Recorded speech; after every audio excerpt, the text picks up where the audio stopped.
तथागत भगवान बुद्ध और डॉक्टर बाबा साहेब अम्बेडकर जी के चरणों में नमन करते हुए, सभी महापुरुषों के चरणों में नमन करते हुए, मंच पे आसीन सभी अतिथिगण और साथियों, आज हम बेहद महत्वपूर्ण विषय पर चर्चा कर रहे हैं।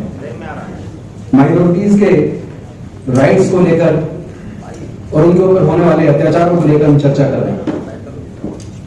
लेकिन आज हालात देश के सामने बेहद गंभीर हैं। जैसा इम्तियाज साहब ने कहा कि अगर 24 में फिर से साहब आ गए तो प्रजातंत्र शब्दों को इतिहास में पढ़ेंगे, इसमें कोई संदेह नहीं है। और विल्सन साहब ने तो भारत की संविधान की प्रस्तावना को बताकर अपनी शुरुआत की थी भाषण में।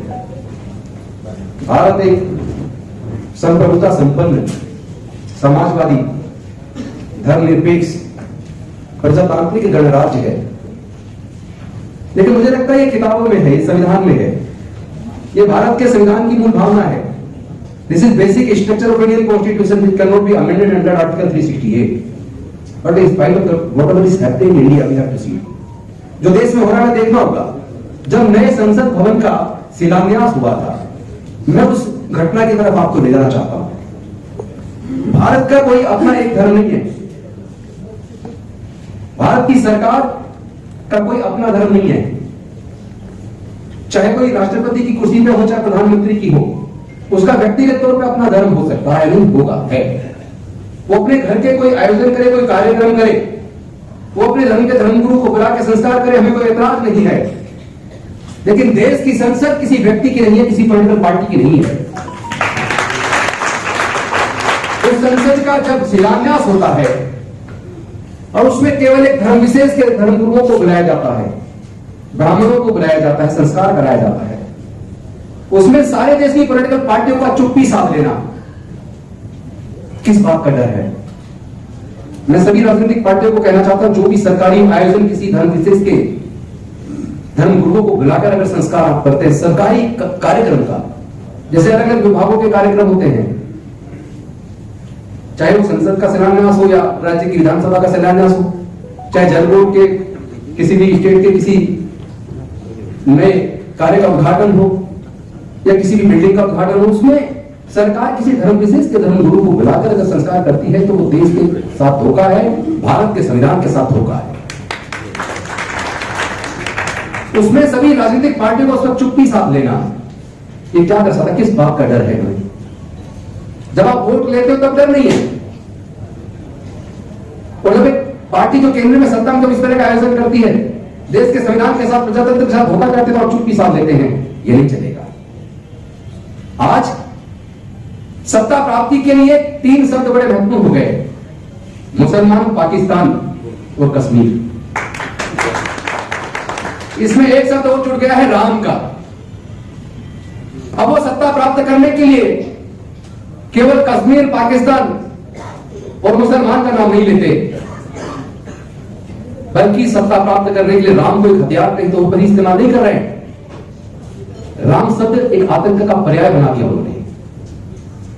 अभी की घटना आज एक वीडियो में देख रहा था, तेलंगाना की। वहां एक मुस्लिम को बेरहमी से पीटा जा रहा है। उसकी प्रेग्नेंट वाइफ और उनके घर वाले उसको बचाने का प्रयास कर रहे हैं, और पीटने वाले बीच बीच में जय श्री राम का नारा लगा रहे हैं। आपने तो राम को भी आतंक का पर्याय बना दिया, तो आप तो राम की भी नाम ले। आपसे ज्यादा बड़ा गद्दार इस देश में कोई हो नहीं सकता। हम जिंदे रहे ना रहे ये महत्वपूर्ण नहीं है। भारत का संविधान बचेगा या नहीं बचेगा, भारत का प्रजातंत्र बचेगा या नहीं बचेगा, ये महत्वपूर्ण है। डर से काम चलने वाला नहीं है, डर को छोड़ना होगा। किस किस को जेल में डालोगे?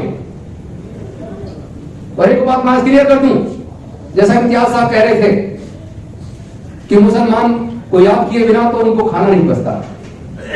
मुसलमान केवल इस्तेमाल किया जा रहा है शब्द, असली खतरा इन्हें मुसलमान से नहीं है। क्योंकि जो सामाजिक व्यवस्था जाति और वर्ण पर आधारित है, उसको खतरा मुसलमान से, ईसाई से नहीं है, उसको खतरा अम्बेडकरवाद से है। इसलिए पूरे देश के अंदर ये डॉक्टर बाबा साहेब अम्बेडकर जो भारत के संविधान के निर्माता थे, मॉडर्न इंडिया के आर्किटेक्ट थे, उनकी मूर्ति को तोड़कर ये हमें बार बार चढ़ाते अपमान करते हैं। आप बाबा साहब की मूर्ति को तोड़ सकते हो, हमें मार सकते हो, जेल में डाल सकते हो, लेकिन डॉक्टर बाबा साहब अम्बेडकर की समता, स्वतंत्रता, बंधुत्व और न्याय की विचारधारा को आप रोक नहीं सकते। कितने युवक जेल के अंदर पड़े हुए हैं कि उन्होंने भड़काऊ भाषण दिया। अरे ऐसे कितने लोग हैं जो रोज भड़काऊ भाषण देते और संसद के अंदर, सत्ताधारी दल के अंदर सांसद हैं, उनके खिलाफ कोई मुकदमा नहीं। इम्तियाज साहब सही कह रहे थे, अल्टीमेटली सुप्रीम कोर्ट को ऑर्डर करना पड़ा। लेकिन मैं पूछना चाहता हूं, उस ऑर्डर का हुआ क्या? उसके बाद उन हेट स्पीच देने वाले लोगों पर क्या मुकदमा दर्ज हुआ? क्या उनको जेल के सलाखों के पीछे डाला गया? जो बच्चे रिसर्च कर रहे हैं, इंटेलेक्चुअल हैं, केवल न्याय की बात करने पर उनको एनएसए लगा के आज भी जेल में डाला हुआ है, उनको न्याय नहीं मिल रहा है। शुरू से सुनते हैं जस्टिस डिनाई, जस्टिस डिनाई। मैं पूछना चाहता हूं, ये जस्टिस डिनाई कौन कर रहा है? कॉन्स्टिट्यूशन का जो कस्टोडियन है। जब लोग चारों तरफ से प्रताड़ित होते हैं तो कहते हैं मैं कोर्ट जाऊंगा, लेकिन जब कोर्ट से न्याय मिले तो कहां जाए? देश की सरकारों को सोचना होगा, कोई अजनबी नहीं है यहां, न साहब है न हम हैं, सबको एक दिन खत्म होना है। तथागत बुद्ध ने कहा हर चीज अनित्य है, जो चीज आई है उसका खत्म होना तय है। लेकिन कुछ लोग समझते हैं हम सत्ता में आगे आजीवन हम ही रहेंगे, हम तो अजर अमर हैं। वो अपनी गलतफहमी दूर कर लें। नवाब कुमार जी जैसे लोग, हम जैसे लोग, विल्सन साहब जैसे लोग, इम्तियाज साहब जैसे लोग, अब ऐसे लोग भी सांसद और विधायक बनने लगे हैं जो न्याय के लिए लड़ेंगे। वाले लोग नहीं है। भारत का संविधान हमें इजाजत देता है किसी भी धर्म को माने, किसी भी आस्था को माने, लेकिन किसी दूसरे की आस्था को ठेस पहुंचाने का किसी को अधिकार नहीं है।